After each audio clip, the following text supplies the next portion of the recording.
Good morning, and happy Friday to my fellow Bitcoiners out there. What's going on? Welcome back to the Gentlemen of Crypto, episode 34. As you know, this week and possibly most of next week, Bitcoin Zay will be over in North Carolina, and I'm your other host, King. We're here to talk about all things crypto, bridging the gap between the community and crypto. What's going on? Good day today. Looks like it's been a slow news cycle. Finally, after all the Bitcoin Gold drama died down. What's going on, Antonio? Bitcoin Gold drama died down, as well as the Amazon stuff. Amazon ended up being the big bust, as a lot of people kind of figured. But we all know what happens when the hype machine gets to going. So Amazon ended up being a bust. For those who went to our Facebook page, they could have got the link. I watched it the whole time. I kept waiting to hear anything about Bitcoin, but instead all I kept hearing about was Whole Foods, geographical areas, and content creation in regards to streaming sites. So there's no big news. However, if you did hear about the Amazon meeting and all the hype surrounding it with the possibility of Bitcoin, then you knew to buy the rumor and literally sell the news within minutes of that call closing. So there definitely was some good money to be made. Of course, Bitcoin is its normal volatility. It's down a couple $100 today, no big deal. I think before I started, we were looking at about 57.80, 57.90. So that's actually a good spot to be going into on the weekend. I mean, this is Friday. We're going here at this, I believe, last week. We finally hit the 6K mark. The week before that, we were around the same spot again. I think about 56, 5700. So good spot. At times like this, all you look for is the consolidation. You want the price to kind of stay at a similar amount as it is now. I mean, we're going into the whole SegWit 2X battle. And what's going on, Ray?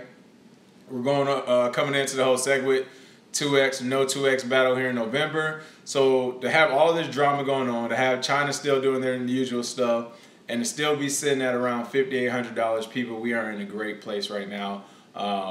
And I'm excited. So that is always good news. What else we have going on today? Oh, we have a new dinosaur of the day. We really didn't give it to him at first. He's definitely earned his place in history in the financial sector. But it looks like that run might be coming to an end one day if he doesn't hop on board. And what's going on, Mac Man? The dinosaur of the day today is Warren Buffett.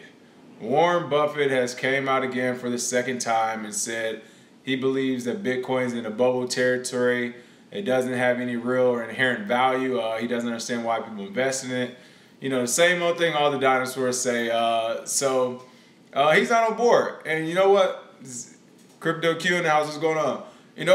Warren Buffett, he definitely built an amazing company in the financial sector, playing the stock market and all that. But as far as Bitcoin affects, exactly, that's what I was just about to say that. As far as creating stuff, I mean, that's not the guy to do it. And, of course, the person who owns, how much of the stock market. I mean, this guy owns a percentage of the stock market when you really think of it. Of course, he's not going to be gun-ho for Bitcoin that's directly competing with that same percentage. So he's a dinosaur of the day. But you know what? We get him every week. It's a new one. This one's Warren Buffett. Again, one of the things I want to point out is, at this point, their comments are just so false. The comments are factually incorrect. It's amazing. He said it didn't have any value. It's not real. Where does it come from? Well, there's a new article out today. I think it was like on Trust Nodes or something. But it said it takes 20 barrels of oil to mine 1 Bitcoin, according to some number crunching, with the network as a whole consuming an equivalent of 13,239,916 barrels of oil every year. That's nearly enough oil to power the United States for one day, while the UK can survive about 2 weeks on what Bitcoin consumes a year. So for everybody who always says Bitcoin doesn't have any real value, in fact, I mean, people who are in the space, we know it takes energy to mine it. I think at this point it's a little bit over $1,000 to mine 1 Bitcoin, and that's if you have the operation already set up, which costs millions of dollars at this point. But now it's saying it takes 20 barrels of oil to mine 1. So it doesn't get any more real than that. It doesn't get any more factual than that. We're using raw natural resources to convert something into a digital currency. So once again, dinosaur of the day. I highly doubt Warren Buffett even is really on the internet. So, I mean, the guy's pretty old. I know he has a lot of people working for him that does these things. So, you know, we'll just say we'll just chalk it up to him being disassociated from what's going on in real life these days. But never one bites the dust, people. It's all good. Other Bitcoin news though, you know, the fight's still on, the international fight. It looks like Algeria is trying to officially make Bitcoin illegal there. It's one of the countries that's trying to take action on the use and proliferation of digital currencies in general, as well as, you said, I ain't listening to financial. There we go, Ray Mata. Ray Mata said he's not listening to financial terrorists, going back to Max Kaiser. But yeah, so Algeria is trying to make Bitcoin illegal, and then they have Indonesia as well that announced it wouldn't recognize Bitcoin as a legal form of currency. Two things. We always know what happens when you make things illegal. Bitcoins, they always lose to it. It's just like prohibition area. Making things illegal that people want will not work. I am in awe that governments still try to do this. However, you know what? They said they wanted to stop the proliferation of it, so that will stop the proliferation. I will say that. It might not spread as fast, but it won't stop the spread. And then Indonesia, the same thing. You know, they're not recognizing Bitcoin as a form of currency. Again, great. That means they can't tax it, right? And on the second, these guys will learn. Remember who dinosaurs? Exactly. Like I said, I want to see a website of all the dinosaur names, all the countries, everybody who is so against Bitcoin. And once again, this kind of goes back to individual citizens and what you're doing. Exercising your rights and exercising your power. It's amazing that governments are coming out saying, well, it's illegal or we're not going to recognize it. The governments are a representation of the people, so they don't have the option to just come out and say, well, we're not going to recognize it. It's like, well, did you check with your population, the people who actually need it? Highly doubt they did that. So don't listen to it, people. You know, just don't listen to it. Keep doing what you do with Bitcoin. If your country is getting that crazy, it might be time to move. Symmetry, how you doing today? What's going on? What's going on? But you know what? It's funny. I mean, you have Indonesia over here saying, you know, they're not recognizing it as a legal form of currency. Algeria is trying to ban it. How are they going to stop it? I mean, that's why if I went to Algeria or Indonesia today with a cell phone or laptop in my hand, and I wanted to I wanted to buy a car in Bitcoin, and somebody accepts it. I mean, how are they going to stop it? So it's just interesting to look at, because it won't be long before we start seeing. I mean, we've already seen it in bigger countries like China, but keep a lookout for it, because this is the direction that government entities try to go through when they can't control it. Water off our back. That's what I'm talking about, Dimitri. See, I mean, the price of Bitcoin today already shows that people in the market aren't listening to all these billionaires, specialists, or all these governments and stuff. The market has spoken. The market has spoken. You know, we already hit the all-time high last week at 61 some change. Today we're sitting at 57.90. You know, usually Fridays we can see it retrace occasionally, but regardless, we're in the $5,000 range. We're doing a great job. For people who've been watching this channel since we started a couple months ago, I think that's when we were still in the $3,000 to $4,000 range. I mean, even dipped at one point to 2,900. You know, when Dinosaur Diamond made his comments.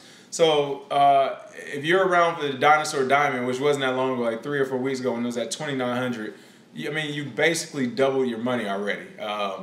So we all know what's going on. They're trying their hardest to bring that price right back down, but we'll see what happens. I'm calling it the blockchain stimulus package now, because I mean, clearly we've seen it with the ICOs, with all these, you know, old CEOs or executives coming over to the crypto space to make ICO using the blockchain technology. Well, now I see a UK-based company called Online PLC. They supply internet-related software through various subsidiaries, they said, and they saw its share price rocket from 15 euros, which in USD is 1960, to a high of 84 euros, $110. So they went from $20 to $110 in a matter of hours after it announced it was adding blockchain to its name. So that is like the official blockchain stimulus package, I guess, now, where companies who even say they're going to show some interest in it literally have seen their prices skyrocket. I mean, you're talking about a traditional company, an institutional company that went from $20 to $110 an hour. That does not happen in the traditional space, people. The other company I saw that recently was Overstock. Once Overstock really announced their ICO, they started getting plans for that movement. They saw their price on the stock market like exponentially increase, which once again doesn't happen. So I'm calling this a blockchain stimulus package because, and trust me, I'm guaranteeing there's going to be more companies that's going to do it, whether they actually do anything in the crypto space or use blockchain technology or Bitcoin, any of that remains to be seen. But just as a news story to bump up their stock for the quarter, I can definitely see companies starting to do that by next year, by first, second quarter next year. When it's kind of slow, especially the first quarter coming up the holidays that are traditionally slow for some people. I can see a company coming out and saying, well, we're actually implementing blockchain to where we do business and giving you some marketing spin on it and seeing their price go up 3 to 4 times its current value because the blockchain stimulus package is real. Everyone wants a piece of it, but we'll see what happens with that. Big story. So, yep, interesting. You said they're going to sell the rumor for sure. So everybody was looking at Catalina as well. For those who don't know, Catalina just declared their independence from Spain with like a 70-10 vote. Spain, of course, doesn't want them to leave. A few weeks ago for the voting, or probably it's 2 weeks this time for the voting. All the videos and pictures came out, and I'm not saying what's what. I'm not an expert in that situation or what's going on. I haven't read up on it, but they had videos and pictures coming out where it's literally like old people were getting beaten and bloodied at the voting polls because they didn't want them to vote to separate or whatever. So Catalina actually did it. They declared their independence. Of course, Spain isn't going to let that go so easy, as well as some of the rest of Europe. So what we're looking for from the crypto side of things is, will Catalina use Bitcoin moving forward for some of their transactions if places like Spain put up sanctions and blockades against them and getting supplies and getting money sent to their country, their newfound country now. So and Catalina has money too. It's not like it's a poor country. It has money.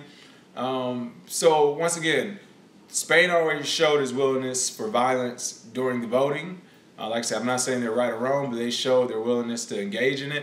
Now that they've actually won and they're declaring their independency from Spain, I'm interested to see how it's going to affect the price of Bitcoin. I know the story came out today. Believers on Trust Nodes as well, they were pinpointing that, or they were saying that Bitcoin didn't react to it happening. I think it's not enough time. I mean, it literally just happened a day or two ago. And Spain's still scratching their head to see what's going to happen as far as how they're going to either get Catalina back, control the situation, or what. So I would say give it a few weeks, possibly a couple months. But if Spain doesn't allow Catalina to have a clean break, which I'm sure they will not, they're going to try to sanction them. They're going to try to hit them where it hurts economically. And that's if they don't do it physically using more violence. So when that happens, and if it's successful, look for them to start using Bitcoin. And once that happens, you now have a new country officially using Bitcoin. That price will go up from that, just in that European region. So something to definitely pay attention to. Other than that, it's been a slow news cycle. People, it's been some alts pumping here and there. I'm not sure if you've been paying attention. For those who do actively trade, alts have been non-stop pumping ever since Bitcoin Gold came out and suffered a DDoS attack. I'm laughing because it's just like it happened within 24 hours. But after they came out and suffered their attack, and people tried to do whatever with it. Some people couldn't even sell it. Some people holding it. Some people not paying attention to it. But after they suffered that attack, alts of course started shooting back up. They retraced literally a day or two later. But right now we are seeing those pumps in specific alts. So just make sure you're paying attention to some of your small bags this weekend, or some of those far off bags that you don't expect to really make money, because it could possibly bounce just off a regular pump from a different group. Oh, right, Justin. Yeah, Justin was saying how a company mentions blockchain. Listen, people, if you have your own private company, just start doing that right now. Just start throwing out there. We utilize all the newest blockchain technology. I don't care what you can be, but you could mow lawns, right? If you have a lawn mowing business, a lawn care business, just say, yeah, your lawnmowers are using blockchain technology now to make sure every blade of grass is accounted for. Like, people don't know what it is. They're going, oh, okay, You're like, because of that, we have to charge $5 more for these lawns. But yeah, blockchain stimulus package, people. I guarantee by next year it is going to be coming. McDonald's is going to be using it to count burger patties. It's going to be everywhere. All right, they're just going to use it to drive stock up. So make sure you look out for that. Other than that, so Bitcoin's battery went dead yesterday, I guess, when he had a sudden cutoff. So we didn't have Bitcoin giveaway yesterday. We will have one today. I'm trying to think of a good one today. Like I said, it's been a slow news cycle thus far. Hopefully it stays semi-slow going throughout the weekend. We got enough going on as we wait for the Segwit drama, but we shall see. For the free Bitcoin, in quotations, go ahead and put, let's see, what do we have? What is going on in the news?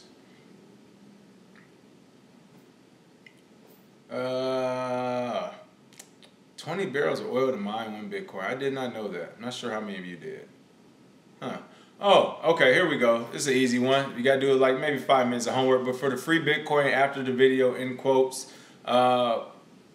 give us a explanation of what you think will happen with Segwit 2X and with the New York BIC license. That's been a story right now because they're saying Segwit 2X in general and the whole argument that's going on, it actually violates the New York BIC license, which a lot of people don't recognize anyway because, you know, as regulators overstepping their boundaries. And actually the regulator who pushed for the BIC license left shortly after to go work for, or I think he started up a private firm that specializes in helping companies get BIC licenses. So he basically wrote up some BS regulation and he left shortly after he wrote it and put it into effect to go start a company to where he teaches other up-and-coming crypto companies how to adhere to that regulation he wrote that they didn't need to begin with. That is New York for you. We saw when Uber tried to enter in the taxi industry. We also saw the hotels trying to go on strike because of Airbnb. This is what they do. They're trying to keep their old money old, and you know what? They can continue to do it. They can continue to have it because as everyone did after the BIC license came out when they left New York, it'll continue to happen. But let's see how, give me some type of give me your opinion of what you think was going to happen with this Segwit 2X. Not that I think it'll be successful, but if it is or if it comes out, well, how do you think that will be affected with the New York BIC license? Will they say it's illegal for Segwit 2X to even be out and operating? Will they allow it? They're going to give it extra authority, any of that. And for those who don't know, just a quick background on it, Segwit 2X, from some people's point of view, is a corporate takeover of Bitcoin. You know, are the suits, they are the government, you know, all these well-off-to-do people are ready. So it looks like regulators might be a little bit more friendly to them, even though they technically break a lot of the rules that they have. So it's a loaded one. Like I said, do like 5 minutes on it. Give us a couple quick sentences. And put your public address underneath, and that person that we like for the response will get the free Bitcoin. Other than that, we have a short one, people. I don't have Bitcoin Zay here for his commentary and jokes, but have a good weekend, and we shall be back Monday. Take care.